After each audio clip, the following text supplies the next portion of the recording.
I'm so excited that you're here. Yes, thanks for having me. We're going to have a lot of fun today. I want to start by just asking, what does a typical day look like in the world of Danny?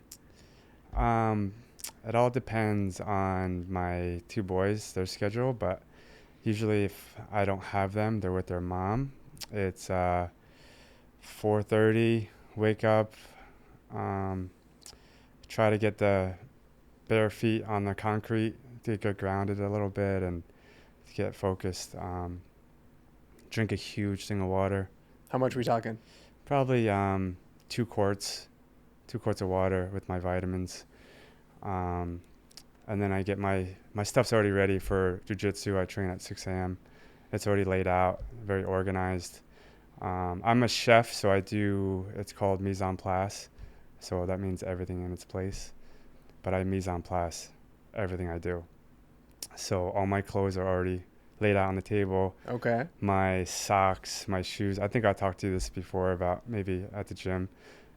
It's the worst when you wake up super early and you're like shuffling through the dresser and you're not trying to wake up your partner or wake up the kids and you're like shuffling through things. But all my vitamins are already laid out. The cup I'm gonna drink the water out of is laid out. There's already the element in my water bottle already ready to mix. My creatine's already in the bottle, and so I just have to wake up, splash some cold water on my face, take a little walk outside, and then I'm just ready to go. All my gym clothes are ready. Um, and so it's very, there's no stress.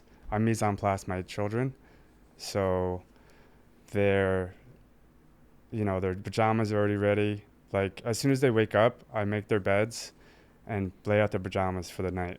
And their clothes are already laid out because I do that the night before. And so their breakfast is already ready, their lunch is already made.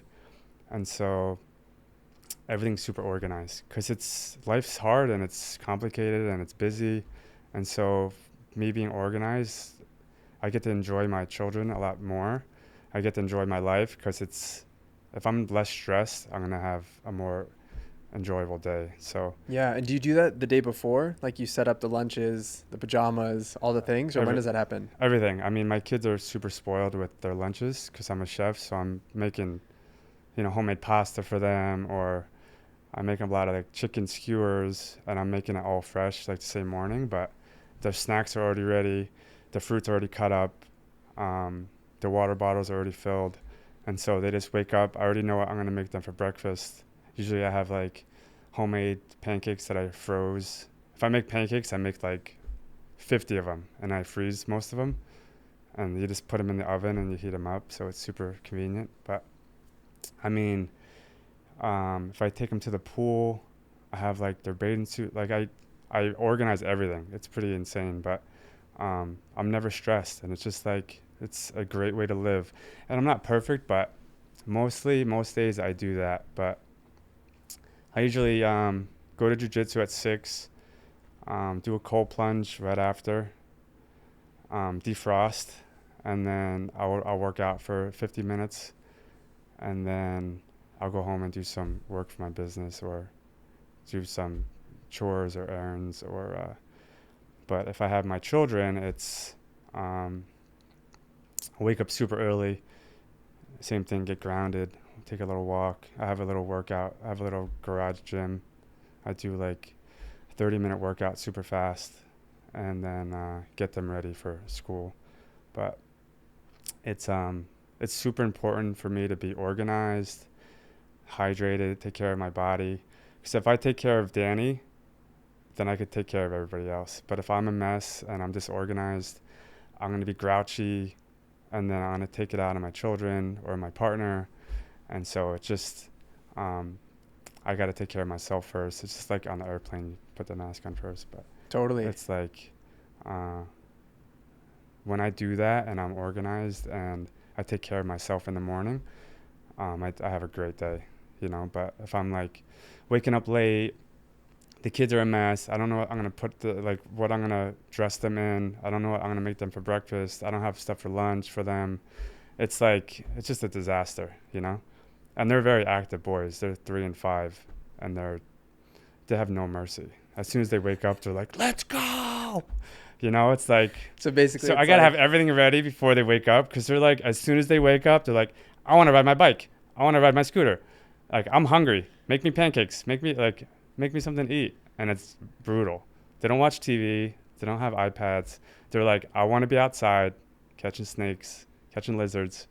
And like, let's go. You're going to take me now, you know? So, but I love that. And I yeah, wanted to make sure that we got the jujitsu gym combo because I'll be working out with our mutual friend Henry, and you'll roll over from jujitsu and like have just done an hour of sparring, and then you come yeah, and you work out and you get after it with the insane Danny punishment style workout where you're just yeah. doing everything. But it's vital. That's my time to be selfish. And that's my time to, I mean, when I have my children, it's all about them. Nothing else matters. Jiu-jitsu doesn't matter. Obviously work matters because I have to make money, but when I have my boys, it's all about my boys. But if I can wake up at 4 in the morning and work out, there's no excuse, you know? Or if I can work out after they go to bed, there's always time to take care of myself. There's no excuse like not to, but yeah, I mean, that's my time to, for me as a man to take care of myself. Because like I said, if I take care of myself, then everything else works out, you know? And was it always like that? Or were there times in your life where you weren't taking care of yourself first and then that was cascading negatively into other people's Oh lives? yeah, I haven't, I just started living like this maybe 3 years ago, 4 years ago, where it's super organized because, you know, I mean, I'm sure we'll talk about my past later on, but no, I was very unmotivated. I had no drive. I had no purpose. I didn't really have a will to live. I really didn't want to live. There was no reason why. I was just kind of, to explain it, I was kind of like just The Walking Dead. Mm. Because I had like just an empty shell of a man, like a jellyfish. I had no backbone and no drive. I was just waking up and just trying to survive, I guess. But you know, that's all changed in the past couple of years. But yeah, now everything's different. Was there a specific thing that made the change that was the catalyst, or was it a bunch of small things coming together at once? I think it was a bunch of small things over the years that led to uh, just the one day there was enough, you know, and I had to make a change. But you know, I don't know if you want to get into that now. I Yeah, think we take yeah, a step into the past because you have yeah, such an incredible story, and I want to make sure we cover it. yeah. Let's take a step into the past 'Cause I so could we go down to a understand. dark hole right now, you know, into the past. But Let's go there for a little bit, and then we'll come back to the light and the fun and what we want to talk about today as well. yeah, how far in the past? Childhood past? What makes the most sense given the story we want to tell today? Well, I think going into the childhood would be the best to understand what came to that big moment that I needed to make a change. It was like it was evident. It was like this is I gotta do it or I'm pretty much gonna die. But um, my childhood was there wasn't very good memories. It was difficult. It was a difficult life. And I just want to say up front that how I feel and what I'm saying now is has nothing to do with my parents. You know, my mother, rest in peace. She's not here, but my father. What I say on this podcast has nothing to do with how much I love them and what they did for me, and how they did try and what they did. They did the best they could with what they had, and also my past relationship to my children's mother. I'm taking full responsibility for my actions, how I treated her, and this has nothing to do with how she treated me, because that's none of my business. It has everything to do with how I treated her and how I failed my marriage. So I just want to be upfront about that right away. But so ever since I could remember, um, I I was never I never felt loved. I never felt good enough. I never felt accepted. Um, I always felt less than, always. And the biggest, I'm 41 years old. And so the first memory of not feeling good enough was, I remember this like it was yesterday. I was in kindergarten going to first grade, and I had a meeting with my teacher. So my parents came, and I was sitting with my teacher, and my teacher had me read out of a book. And I was so nervous, and I just couldn't do it. Like I didn't like. I was so nervous. I was like tripping over words. I couldn't really read too well. And from that moment on, Danny was not smart. Danny was not good enough. Um, I was below everyone else because I get held back in first grade. And all my friends from kindergarten that I loved, you know, we were like had a clique, and they went to second, and I had to stay in first Mm. with kids I didn't know or I wasn't friends with. And so from that moment on, um, that was it. It was not good enough. I was low. Um, I just felt awful. And, my home life was really rough, man. You know, my parents really struggled. My father wasn't wasn't around a lot 'cause he was working and he was commuting really far. And, um, my mom really struggled with a lot of different things, mental health and substance abuse and alcohol and drugs. And uh, but I lived that way my whole life, and we were very, very poor. Like we were barely getting by, at one point we were homeless for 6 months, the whole family. We lived in a tent.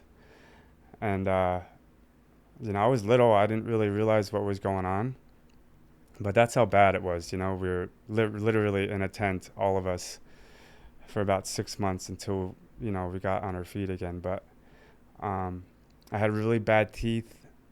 I had to chip my tooth when I was like in third grade, like my teeth were really bad and snaggled, and they were chipped.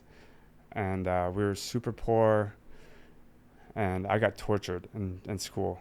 I got severely bullied. Mm. So I was in a private school up until fifth grade that I never felt good enough. And it was a small school, small classrooms, really good teachers. But I hated myself ever since I could remember. I did not like who I was. I did not like how I looked, self-conscious, low self-esteem since I was a boy.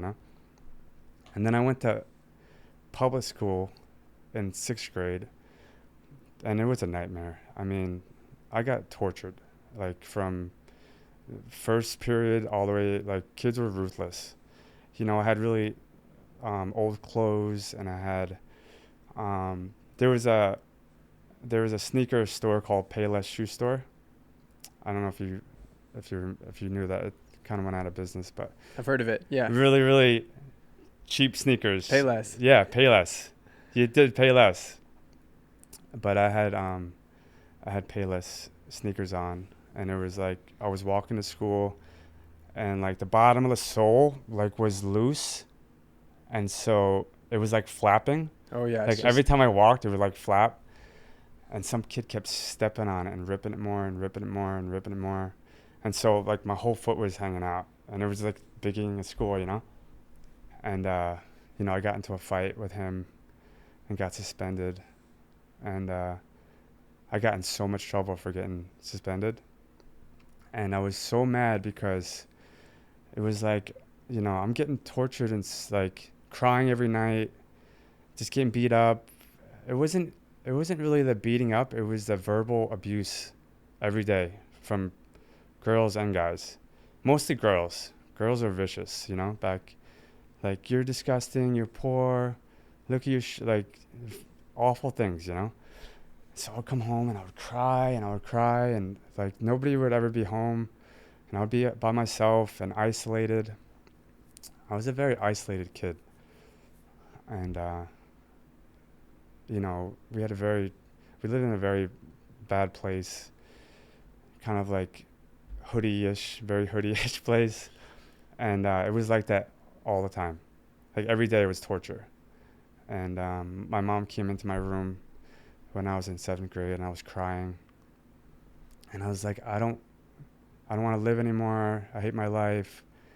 Uh, so I, and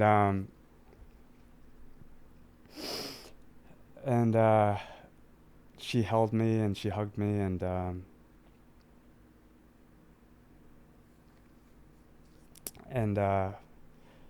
was like, I don't want to go back to that school anymore. And we didn't have any money, and I don't know how my mom did it, but she sent me to a private school for a year in 8th grade, just so I get some relief. It was a very, very small school, and God bless my mom, because she didn't have much, but she made things happen, you know.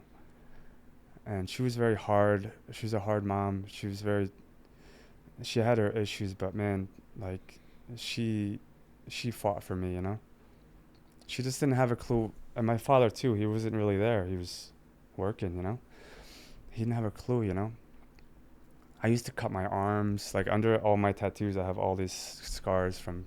I used to cut my arms all the time, just like begging for attention, begging for love and acceptance, from anywhere, you know.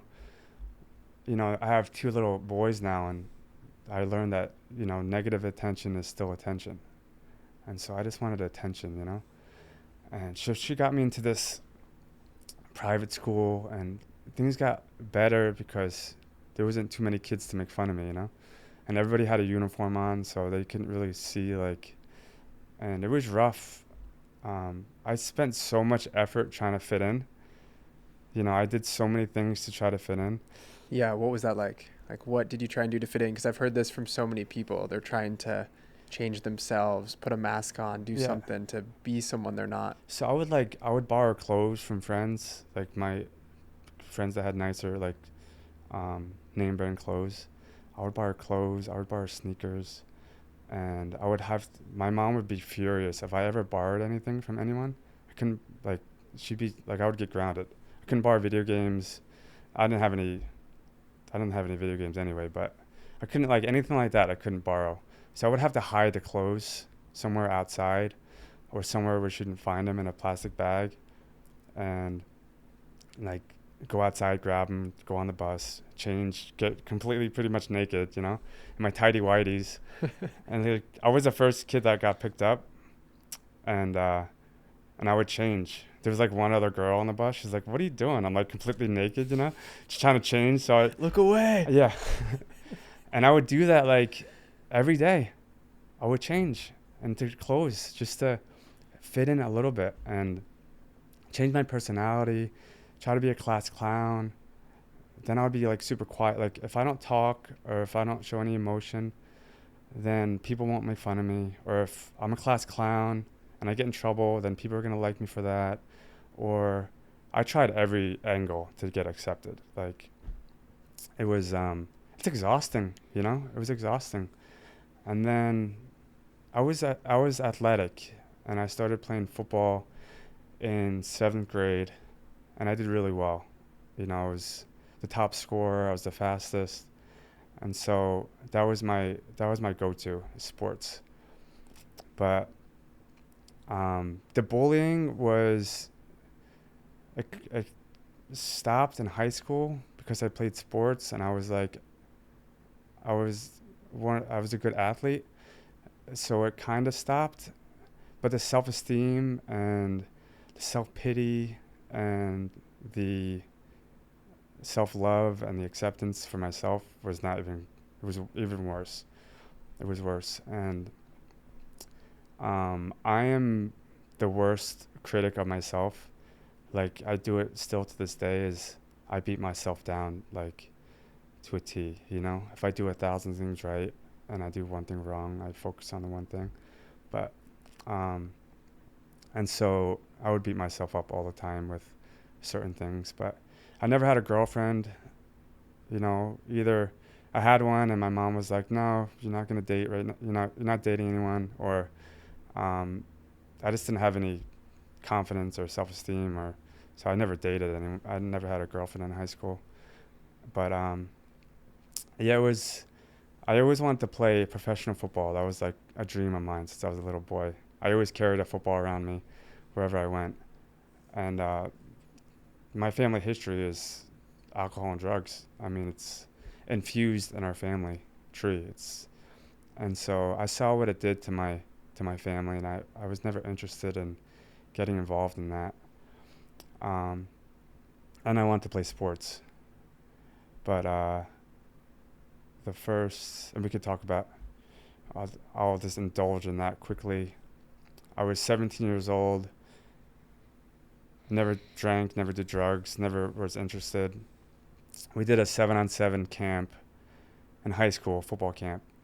And on the way home, I was in the back seat with like 5 other teammates, and they they rolled a blunt.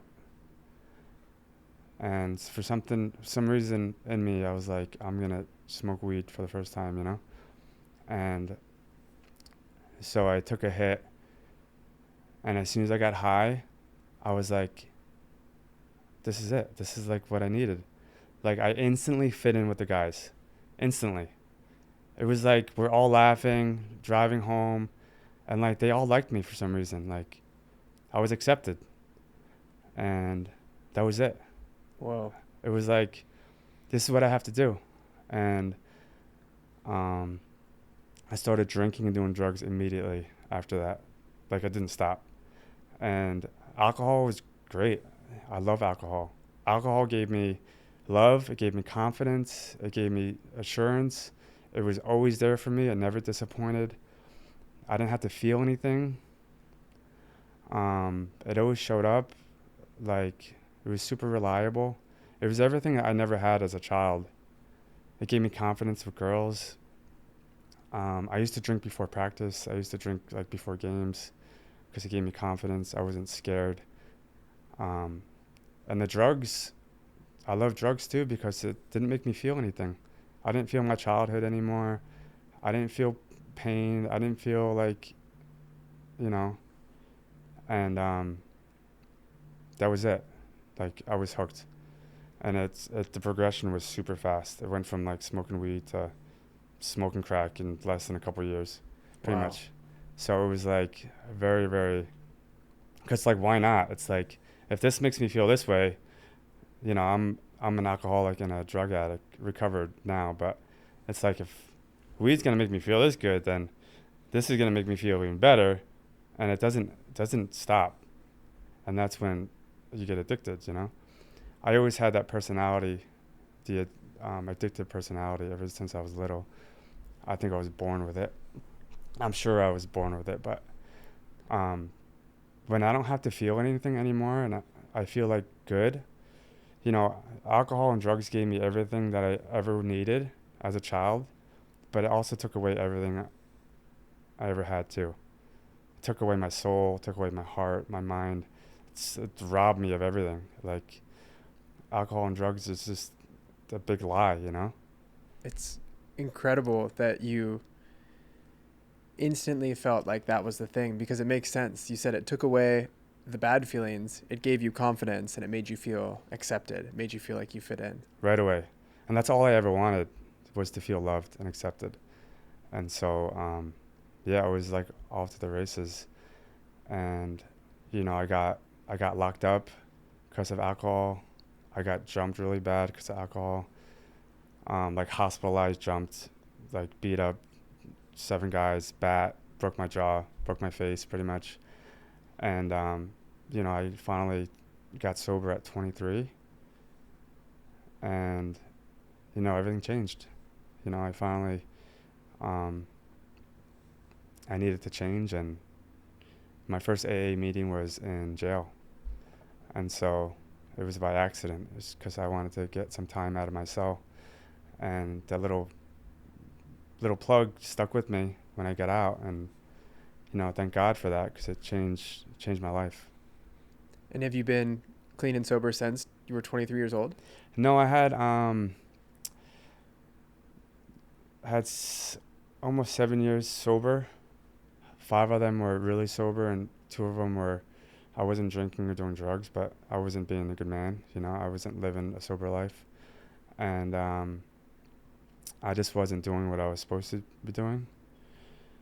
Like I wasn't going to meetings, or I kind of like things got too good for me, and my ego got too big, and I wound up drinking again and doing everything else again, and that stuck with me for almost 8 years. And so that turned into, I met somebody, I got married, and I brought that negative into the marriage. So I'm sober now, like 2.5 years. But no, I wasted a lot of time. I got into prescription pills really bad, and they're the worst because I can hide them a lot better than I can hide the smell of alcohol. It's like take a couple of those and nobody's gonna know. Everybody knows. Like I thought I was so slick, but you could see it, in my attitude and my how I present myself, my look, the peace in my eyes, the clearness in my face. But I wasn't fooling anybody. Yeah. And I'm really struck by what you said is that it gave you certain things, drugs and alcohol, comfort, confidence, acceptance, love, but it took away your heart, your soul, your mind, the things that at the end of the day are so essential to having a human experience. Yeah, I mean um, I always thought I was such a bad person, like and I did a lot of bad things that I'm not proud of. But I'm not a bad man. I was just a very sick man, very sick. And with being sick, you need to get help and you need to get better. And there's a lot of work that needs to be done. There's a lot of people that I've hurt, and losing that is like lying, cheating, stealing, everything that comes with alcohol and drugs. That's what it took away. Self-esteem, like it gave me all that stuff at first, but then it slowly took it away, and it took it even more than already. Like I was already feeling awful, and then you drink and you do drugs, and it gets worse and worse and worse. So at the end, you feel even worse. But the moment I realized that I was sick, like I wasn't a bad person, I was just a really sick person. It kind of took the because I'm hard on myself already. It took the weight off of me feeling like I was a piece of shit when I'm not, because I'm not like that now. Like I make mistakes, but I'm a good man. But yeah, I mean it's been a roller coaster, but now everything's different because I just I spent most of my life not wanting to be alive, and now I trying to slow down my life so much because it's going by so fast and things are so good, and they're good because they're good inside, not because of what I have on the outside.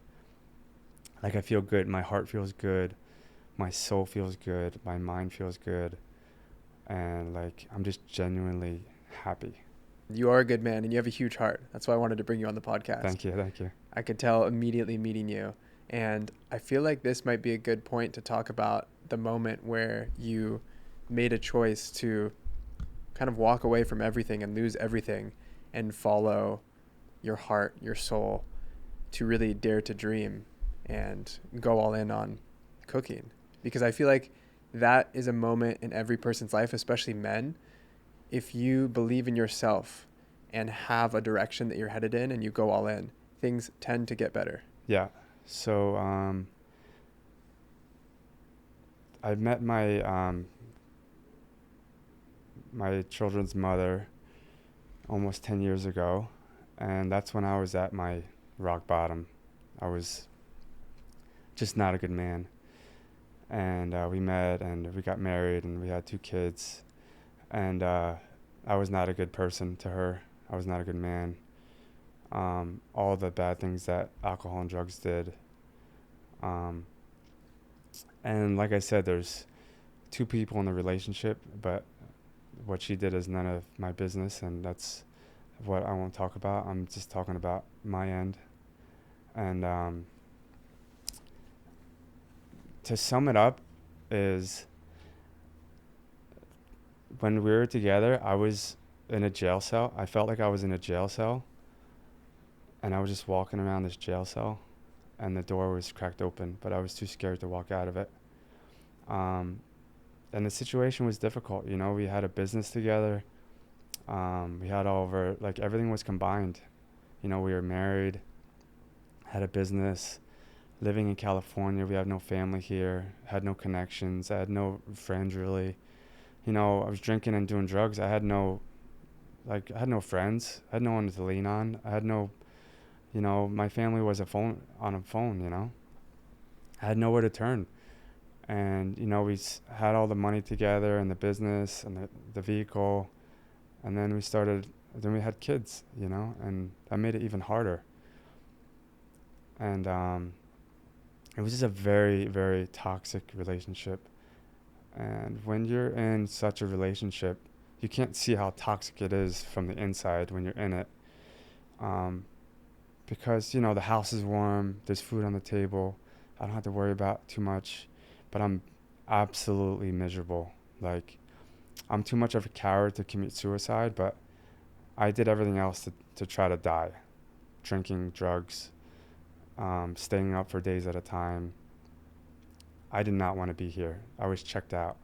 Even with two beautiful babies, you know, I did not want to be around. I was like lifeless.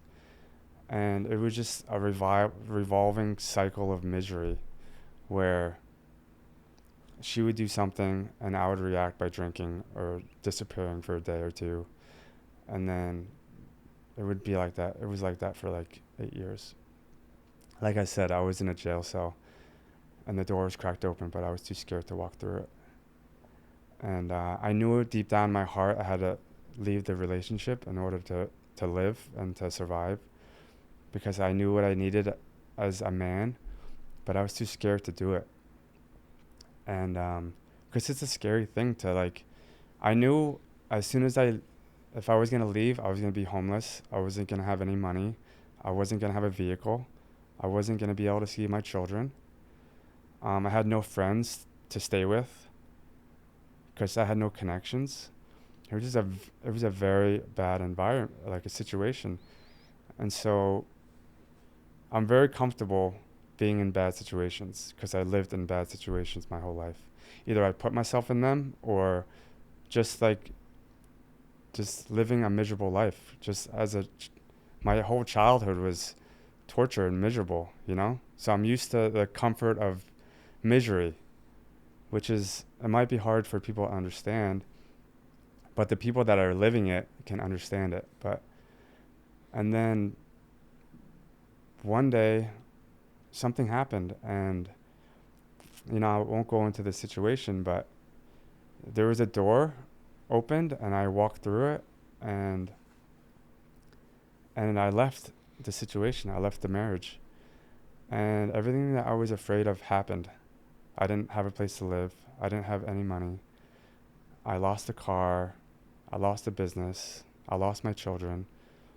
And there was all the fears I had came true. And it was scary and I was heartbroken and I cried and I cried. I didn't cry about the physical, the maternal, like the business and the car, whatever. I cried because I was scared I wasn't going to be able to see my boys. I can care less about anything else. Like, I'm a survivor. Like, I lived out in the street before. I've been homeless before. Like, I've been broke before. It's all, I'm fine with it.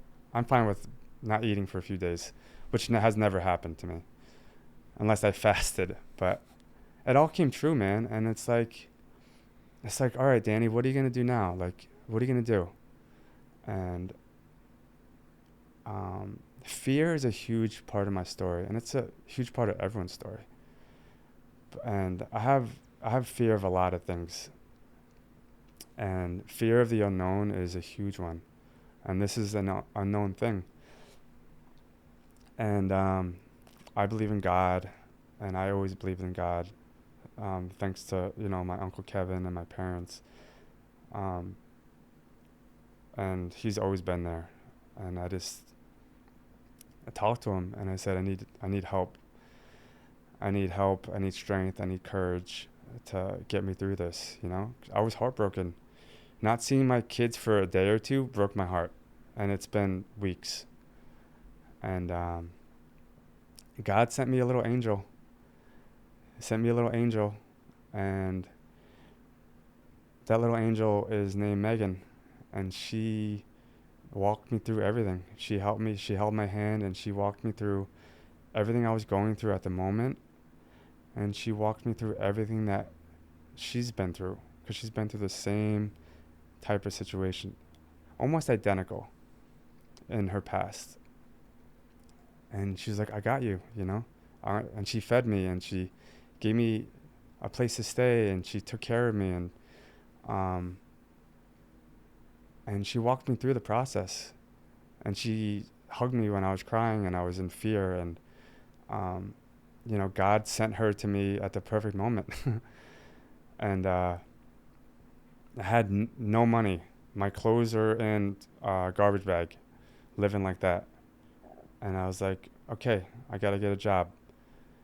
And so I got a minimum wage job making, and it was hard on my ego because like I had my own business and it was successful.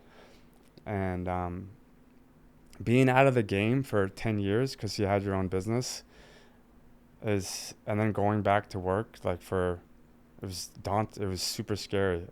Because first it's like, what am I gonna do? Like now I have to find a new career. Like in Brooklyn I was a New York City iron worker, and I was like, maybe I can do that. And you know, I was 39 when this happened, and I'm like, I'm old. Nobody's gonna want, like, all that self-doubt. Nobody's gonna want me. Like, I'm 39 years old, working a minimum wage job, making nothing, and it was hard on my ego, and it was super humbling. And I was walking to work, so I didn't have a vehicle, and walking back and forth, and just trying to stay positive, and not seeing my kids, and heartbroken, and scared, and but you know, my son's mother, she was a chef, and she was a very good one, and she was one of the best in New York City, and she's taught me a lot, and she taught me everything I know. I didn't know how to do anything, and I'm super grateful for her for that, and for so many other things that she's taught me about business, because we had our own business, but she was you know, I was what I did, and but she was the head, you know. She knew how to do it. She ran businesses before, but I was always learning, and I was always watching, and so, you know, just like I was miserable. And then that sweet little angel was like, you're so talented, and you're so smart, and you have such a good personality, and your food's phenomenal and it's delicious. I'm like, she's like, just start your own thing. And right away I'm like, no, I'm not good enough. My food's not that good. How am I gonna do it? It's too much work. I don't have any money. Um, like, there's no way. No one's gonna like me. I can't, like, I'm just gonna be miserable and work this job. And just walking back and forth, walking back and forth. I'm like, this sucks, man. Making no money, like working all these hours for pennies. And I'm like, and she's a hairstylist, and she's like, she knows everybody, you know. And so one of her clients works for this big company, surgical company. It's right up the street here. And she's like, I want you to meet. Shout out to Stacy, love you, Stacy. She's like, I want you to meet Stacy. She like hires private chefs and caterers for her company all the time. I'm like, nah, it's, you know, I'm just like always right away it's negative. No, it's not gonna, fear, fear. No, I'd rather be comfortable being miserable, because that's where I feel good at. Yeah, and then if you're comfortable being miserable, you don't have to get your hopes up that something might work out and I then don't have have to it. I don't have to fail, Yeah. because I can't handle failing. I can't handle the criticism. I'm a very sensitive, emotional person. And so she's like, just coming in to meet her. So I came in, I met her when she was getting her hair done. She talked a little bit, And she's like, yeah, just do a drop off, drop off some food, talk to us. And I'm like, yeah, yeah, it sounds good, you know? Okay, yeah. And then I walk out the door. I'm like, I'm never doing that. It's Yeah. not gonna work out. No way. And then a little angel, you can do it. You can do it. You can do anything, you know? And man, I had like no money in my account. I had like maybe 170 or 109, something very small. And I have, I eat very healthy. I'm very conscious of how I eat. I eat very clean. I'm all friends with farmers. I go to the farmers market 3 times a week, 4 times a week. That's like my hobby. And I have connections over the past 10 years being here. I have connections for everything, for meat, for cheese, for everything, for vegetables, for fruits. I can get whatever you need. Just Henry and I call. are coming to you for meat. Yeah, yeah, just call me and I have a guy for everything. But and so I had she's like, just do it. Like, what do you have to lose? She's like, do you need money? She's like, I'll give you the money to buy the food. And she helped me with the money. And I bought all the best food, all the best organic food. And I made them like a really nice brunch kind of thing. So I dressed really nice, super nervous. I get all the food. Like, I make like a frittata and I like buy the Prager Brothers bread. And like, everything's organic. And I put my heart and soul into it. You know, I package it really nice. And I call Stacy. I'm like, hey, I'm coming through. And so I'm super nervous, man. So I go to the front entrance and they buzz me in, gave me a name tag, and I'm like, it's up to God's got me. Just do what you do. So I go there, and 7 women come out. No men. The men are the easy ones. They're like anything. They'll eat whatever. They're like, yeah, this is delicious. I'll hire you. 7 women. So I'm like, great. So I'm like, hi, I'm Chef Danny. My company name is Emilio Amor Catering. And just tell them that I'm all organic. Um, I put my heart and soul into the food. It's just me. I have no employees. I have 2 little boys. This is what I can offer you. And just go through the whole spiel. And, they're women, so men don't ask questions. Women are like, all these questions. Oh, what's your prices? What's your availability? And I don't know. Like, this is like, I never ran a business myself. I have no clue. But you just figure it out, They say you fake it till you make it. And so I just smile and I'm honest and upfront and nervous. And they taste the food. They're like, this is so delicious. It's phenomenal. We're definitely going to hire you. And I give them, like, I printed out business card. Like, I don't know how to do anything. Like, I don't know how to use a computer. Um, so I did business cards from Moo, I guess, and I bought my business license. And they wind up hiring me the next week for a job. And then another woman hired me the following week for another job. And then another and another and another. I didn't even know how to do. They're like, you need to send us the invoice. And I'm like, How do I do that? I'm like, I'll just write it on a napkin, like I owe you, like 300 and whatever. I don't know how to do an invoice. Like, I don't know how to. But that's all fear. It's like, you figure it out. Like, we're so blessed in 2024 to have all this information. Like, if I'm struggling with my kids, I'm like, how do I deal with a strong-willed child, or how do I be a better partner? How do I communicate? There's no excuses. And it's like, the only answer to fear is action, is to take action and to figure it out, because there's always a solution. I live a victim self-pity mentality my whole life, and now I live action. Just always into action. Figure it out, because I can, I lived that way for a long time, and now I'm like, all right, this is what I have to do. Get organized and go into action. But it's just like, Then I learned how to do an invoice, and then I learned how to cook for 400 people, and you figure it out, you know. There's a quote, I forget the gentleman's name. He said, you always say yes and then you figure it out. You never say no to a job. And I had clients that are like, oh, can you do an event for 400 people for our employee health fair? And I'm like, inside, I'm like, there's no way I could do that. But I'm like, yeah, I do it all the time. It's no problem. And then you go home and you figure it out. And I did it, and it turned out phenomenal. But it's that fear, you can use fear for your own good, or you can use fear, and it's fear's a bastard, man. It's such a powerful force, and we're all so scared of not knowing how to do something, but the only way to figure out how to do something is to actually do it. You Yeah, learn so much. You can learn maybe 10% before, but the remaining 90% you learn by actually just doing the thing and figuring out, oh, this goes here. I do this at this time. And it's really through trying that you learn. And yeah, it's funny because the college I went to, our slogan or our motto is learn by doing.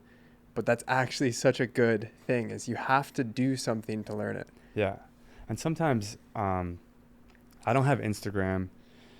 I signed up for a Facebook account just to find a nanny for my boys, but I don't have any social media.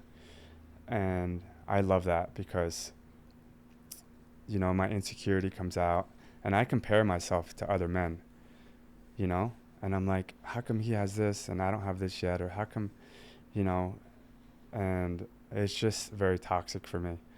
And so what I realized was like, man, this guy's really good at this. Like right away, I'm like, he's really good at it and I suck at it. And then I get jealous or envious. But I'm like, this guy's working his ass off every day to, like, jujitsu. I'm like I'll compare myself, but I'm like, he's been doing it for 10 years and I've been doing it for 2. Yes, he's going to be much better at what he does than you are. But I don't think that way. I think like, no, I suck. But what changed for me is like, you have to put in the work. Like you have to be disciplined and you have to work hard at something. Like 10 years ago, I didn't know how to make pasta. Like I ate out all the time. Like I ordered food. And now it's like, you know, people that never cooked before, like I look really good and they're amateurs. They don't know how to do anything. It's the same way. But my mind doesn't think that way. I compare myself like I'm less than. But now it's different to where you have to work. Like, say you're in the gym and you're deadlifting way more than me. Right away, I'm like, I'm weak. I'm pathetic. I'm not strong because this guy's doing. Then I'm like, he's the same age. He's the same weight and height, but he's way stronger. But what I don't know is you've been doing it for 2 years every single day and you've been disciplined and working hard. I don't I never thought of it like that. I just compared myself for what it was. But now I see kind of like through that and like, Danny, you work hard and you work at it and you try every day, you're going to be just as good, you know? Some people have more talent or more naturally strong and it's easier for them. But hard work and discipline, you can reach so many different goals that you don't think that you could. And Yeah. I want to ask, especially for people who might be listening to this, resonating with a lot of the self doubt, the really harsh inner critic, feeling like they aren't good enough. What, two things, what would you say to them in this moment to start to shift out of that? And then for you, what do you feel like was the piece that has allowed you in the last 3, 4 years to really get your life on track? I just started to do this recently. Um, I got into the Mike Tyson Custom Auto, their life together, and Custom Auto because Mike Tyson was super insecure and didn't have any. He's the greatest fighter that ever lived, you know, and he didn't, he thought he was the weakest. He had no self confidence, and Cuss used to hypnotize him when he was sleeping and just say, "You're the champ of the world," whisper in his ear, you're the best, you're the strongest, no one's gonna beat you. And Was this his trainer who was telling him yeah, yeah, this? Customato, yeah. Okay. And so I started doing that to myself, and it sounds so. I'm in like my van, and I'm like, "You're a great father. You show up for your children. You just made them the best lunch. Like no kids have this lunch at like super. I would never talk about myself like this to anybody else, but alone, because I've been so negative to myself, and I'm the first one to say to lift you up as a friend. Say, man, you're getting so strong. You're improving in the gym, or you're such a good father. But I'll never talk to myself like that ever. So it's like I'm always trying to be like, you're getting so much stronger. You woke up super early. You know, you're eating right. You know, you could have slept in, but you went to jujitsu even though you're tired and you're hurting. Um, you're a good partner. You know, you're honest. You put her first. Just things like that. And honestly, it's been life changing because I like I'm happier. It's weird, but I feel better about myself. I'm happier, and I'm proud that I'm a good father, and I'm proud that I'm a good partner, and I'm proud that I wake up early and work out and go to jiu-jitsu when I don't feel like it. And yeah, so that's been, but it's a constant struggle. Like yesterday I felt weak at training. I felt weak, sluggish. I was getting like, you know, bodied by everyone that I rolled with. They were just destroying me. And today, like, I felt really good. I felt confident. My head was clear, and that's why I love the jujitsu because you know, it's a cliche because everybody's doing it now, but it did change my life, and the people that are in it helped change my life. And that's another thing too is I don't have anything negative in my life. Everybody's positive. Like Megan's positive. Shout out to Michael Phelps, the owner of Del Mar. You know, he took me in when I had nothing, when I had no, you know, I didn't really have a steady place to live. I had no money. You know, I was just trying to get sober again, and he took a chance. You know, and not many people do that, especially with someone with my background. That's very low expectations of me coming up on top. And he's another one that encouraged me, like, start your own business. Your food's really good. You got this. What do you need? Like, that's what he always says. What can I do for you? You know, and he's genuine. He's so genuine. Mike has such a big heart. And I've Yeah. heard so many stories of him helping out people when they needed help. And he's, Yeah. And he deals with a lot of people, and a lot of people take advantage, and a lot of people, he gets burned a lot. So it's, when that happens often, it's easier to harden your heart, yeah, but it's not possible for him. And like, you know, he's just like, I'll never forget that because um, that changed my life. And it's jujitsu is both of my little boys are in it, and just because he gave me the chance, like my kids are in it now, and it just made me a better father. It made me a better partner, business owner, because jujitsu sucks and it's hard.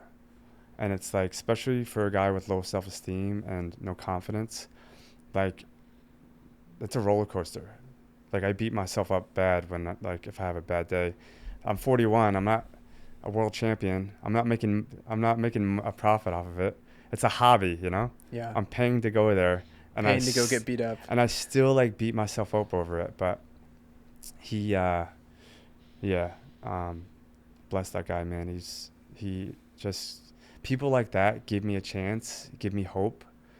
Um, you're like, and not to be like a victim or self pity, but nobody ever said that they're proud of me growing up. Maybe my father, maybe, but no one ever said, "Hey, man, I'm proud of you. You're doing good." You know, that I can remember. And the only one that ever said it was my older brother, and he still says it. And I'm 41, and I like get emotional when he says it. Like I get like a little boy because I get so excited that he says it because it means a lot. And now I tell my boys every day, you know, Papa loves you and I'm so proud of you. I'm proud of you for just like just doing the best you can, or just showing up for school, and just like I want them to know I love being a father, man. It's like I never owned a bike, and now like speaking of Michael Phelps, he just gave me his bike to use. I mean, it's a very expensive Yeti mountain bike, and he's like, take it, yeah. You know, people that give you stuff and then they might make you feel bad about letting them, you know, oh, by the way, you know, how's my bike doing? And Yeah. how like it make you feel like guilty or bad, or you feel weird when you're around them. Nothing. There's like, and like it's a super expensive bike, bro, you know? And I use it every day, and I ride. I feel like a little kid again because I'm riding. I'm like living my childhood over with my boys, and we're having so much fun, riding bikes, swimming, fishing, hunting. Not hunting, but like hunting for lizards and snakes and stuff. Yeah. But California hunting. yeah, yeah. But it's like people like that give you a chance, and you flourish. You know, all the people that are around me are super positive. Yeah. And you know, my Megan is, I have a notebook of like notes that she wrote me. It's hundreds of like little note sticky notes, and like encouraging notes. You can do it, you got this, you're strong, you're brave, you're courageous, you're beautiful, you're awesome. Just like encouraging me to do better. If you're not with somebody that's making you better, then you're not with the right person, you know? And I have every single thing that she wrote me ever. And there's dozens and dozens and dozens over the last couple of years.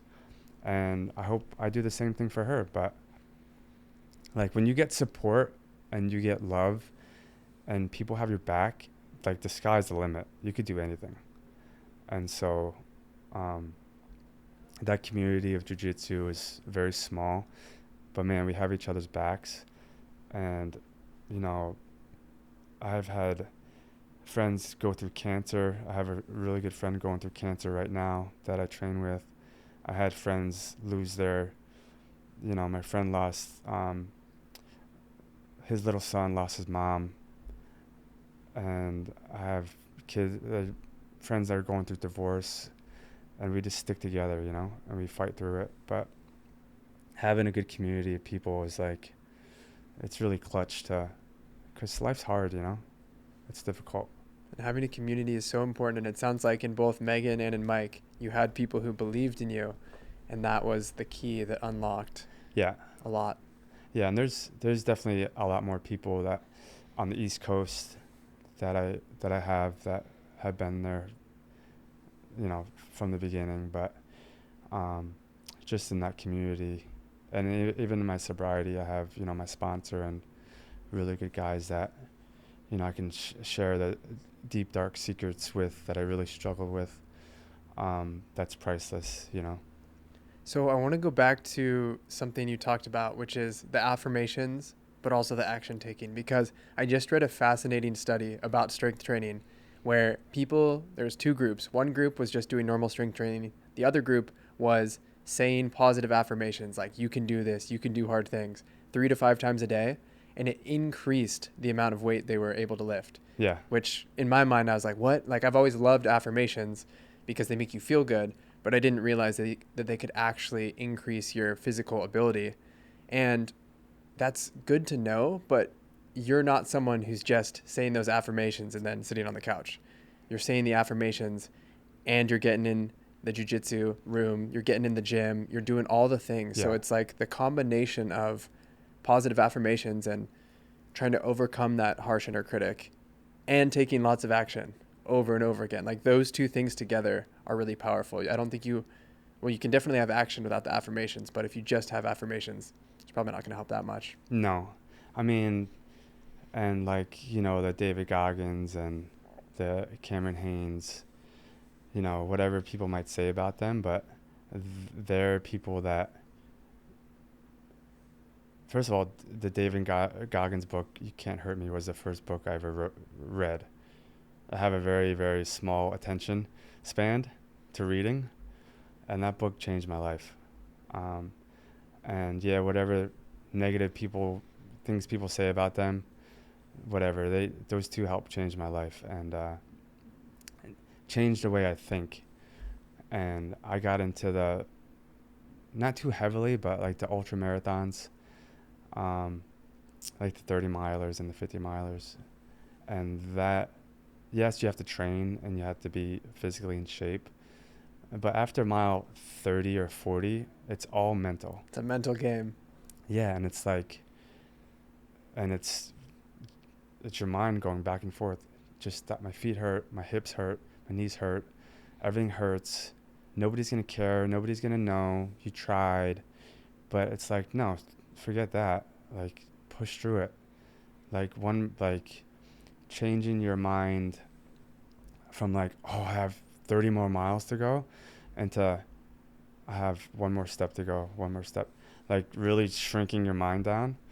But it's I started doing that, and I started doing little minor like workout, like do 1,000 kettlebell swings, or do 1,000 pull-ups or 1,000 push-ups, or under this time, because after a while it sucks and it's just all mental. But I did that because my mind is super weak, and it's still very weak. Like I can go, my mind goes negative immediately. That's what I love about those hardcore guys, is because they realize that their mind is weak, and they constantly train it to do difficult things. And those guys are, they're the best in the world. They're insane. But I'm not even near that. But they do that because they probably have a mind like mine, where it's like constantly fighting. And that's why I love those two. I'm a big follower of those two, because they inspire, and they inspire. Talk about purpose. The Goggins, how his life was. Like, look at how many thousands and thousands and thousands of people he's helped. When he, years and years ago, he was, cleaning cockroaches, and he just felt like a complete loser. Yeah. And now he's helping this whole country and the whole world, like not make excuses and to better their lives. I mean, what a blessing, and what an awesome story that guy has. Like, and it inspired me. Yeah, man. Well, it's been so cool to hear about the journey, the highs, the lows.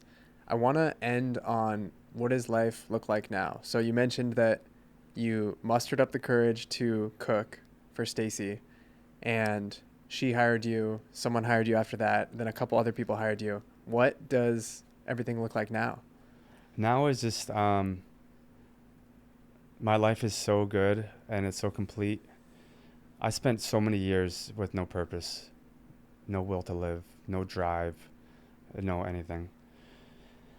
And I was talking before the podcast about my kindergarten teacher, Yeah. and Mrs. Broad. She just passed away last year, but she was only a kindergarten teacher. The little lady, the most beautiful voice in the whole world. But she wasn't a millionaire. She wasn't a superstar. She wasn't.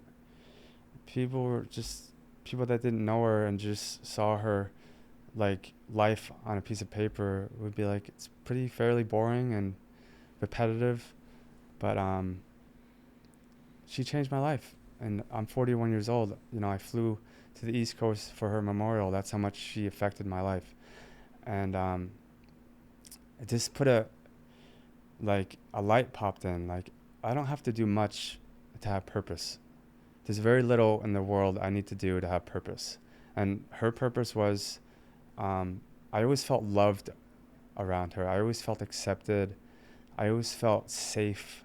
That's the thing. As a child, I never felt safe, ever, with anything, with my feelings, with where I was. She always, whenever I was in her presence, I felt like, you ever be with people that you just feel safe around, like, I'm good, Oh, yeah. whatever. She gave me that feeling, and nobody else really did. And so it was like, man, it's like, if she can have that much purpose, and the church was packed with people coming to see her and pay their respects. I'm like, if she was only this, and she didn't do anything, but all she was kind and loving and caring, I'm like, you don't need much to have purpose in this life. And so the moment I figured out that, like, my purpose is to, one, be of service to whoever needs help. Service is huge for me because, one, I'm selfish and I want to get out of my own head. Whenever I feel self-pity, I always try to get in service. But it's like helping people, being kind, um, being a gentleman, helping women, helping people that are weaker than me, or uh, but food is such a good way to feel a purpose, because everybody needs food. Whether you're a billionaire, whether you're homeless, I feed them all. It doesn't matter. And I make the same exact food for everyone. I don't care if I cooked for celebrities and hire people in the military, and I cooked for a lot of different people, but I cook the same way. I don't care who you are. I'm going to treat you the same. But like I get to bring my friends that are dealing with cancer, I get to bring them soup, and I get to bring them food, and I get to feeding people is like if I feed you, I love you, you know? It's like my way to show appreciation is to bring you food or to cook for you or to love on you. And that's my purpose. And as soon as I figured out that, like, I don't need to be a Green Beret or a Navy SEAL or a firefighter. That's what I always wanted to be, 'cause I figured that was going to give me my purpose and like, I'm a man, I'm a special operation. Like, I don't need that. That was just my ego. All I need is to wake up and do the best I can, and to treat other people with love and respect, a dignity, like Mrs. Broad did for me. And that's my life. That's like my purpose. And it's super simple, but I'm satisfied with being a very good chef and providing very good food and loving on people and helping others, because it's like that simple to live that way.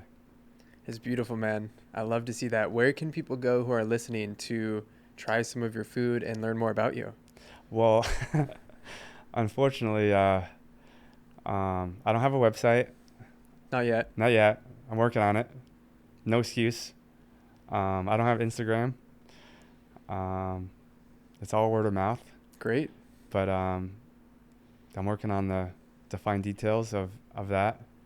But my company name is Mio Amor Catering. So my youngest son is named Ennio, and my oldest is Amadeo. And so Mio and Amo, so it's like my love, because it's all about them. My whole life is all about those two. And so I thought it was a super cool name to come up with. But yeah, I just it's all been word of mouth, and I've been super busy. I don't have any employees. Megan helps me out. She's like my little side partner. Whenever I'm in a jam, I'm like, I need to make like 700 burritos. Help me roll, you know. But she's but yeah, I mean, I have that community where I'm very bad at asking for help. Like, I'm terrible. Like, like I said, I'd rather suffer. Like, if I'm hungry, or if I'd rather sleep outside or be starving than to ask for help. But I'm getting better at it, you know? And just communicating when I'm struggling, because I'll just suffer alone, and it's not good, because there's people that want to help me and to be of service to me and be a friend, because that makes them feel good. And I have to be able to let people in my life and help me, but I'm still working on that too. But it's just taking action. Just, okay, I need more clients. I need to make a website. How do I do that? Ask for help. Like, I need to make a menu. How do I do that? Look it up. Ask for help. Like, there's no excuses. It's 2004. It's like there's like zero excuses anymore. Yeah. There was never excuses before, but it's way easier for us in this time that we have. You can always just ask your friend ChatGPT to figure it Yeah. out. And dude, I just appreciate you so much. Thanks for coming on the show. Sure, It's thank you. a very powerful message that you're sharing about the insecurity, the fear, the harsh inner critic. And I think it's even stronger when it comes from a ripped man covered in tattoos. So your ability to open up and share this authentically, vulnerably is really admirable. Thank you. And I know it's going to help a lot of people. Thank you. Thanks. Yeah. all these tattoos are all, I call them insecurity tattoos, because I stopped drinking when I was 23, and to fill that void, I just started getting tatted like every week, more tattoos, more tattoos, more tattoos, but it didn't help. It didn't fill in that void. It made me feel like that's another thing. Just wanted to be accepted. I'm like, maybe if I get a ton of tattoos, I'll look more badass and I'll look cooler. But that was just a facade. I had to fix the insides first. Yeah. And now it's like, tattoos are a waste of money, and they're painful, and like, I don't have any interest in, getting anything. I haven't got any in years and years. So if you're listening to this and you're going to get a tattoo, don't. Yeah. Save your money. Yeah. Invest it in something else, please, because it's a waste. Yeah. Awesome, dude. Well, I appreciate you. Thanks for being here. Thank you. Thank you so much for everyone tuning in with us today. As always, we love you guys. We'll see you next time. If you liked this episode, please be sure to subscribe to the Dare to Dream podcast on YouTube. You want to make sure you don't miss out on any of the amazing episodes we're going to be coming out with in the future. And if you liked this video specifically, please give it a like, leave a comment, let us know what you loved. Thank you so much for being here. We love you guys.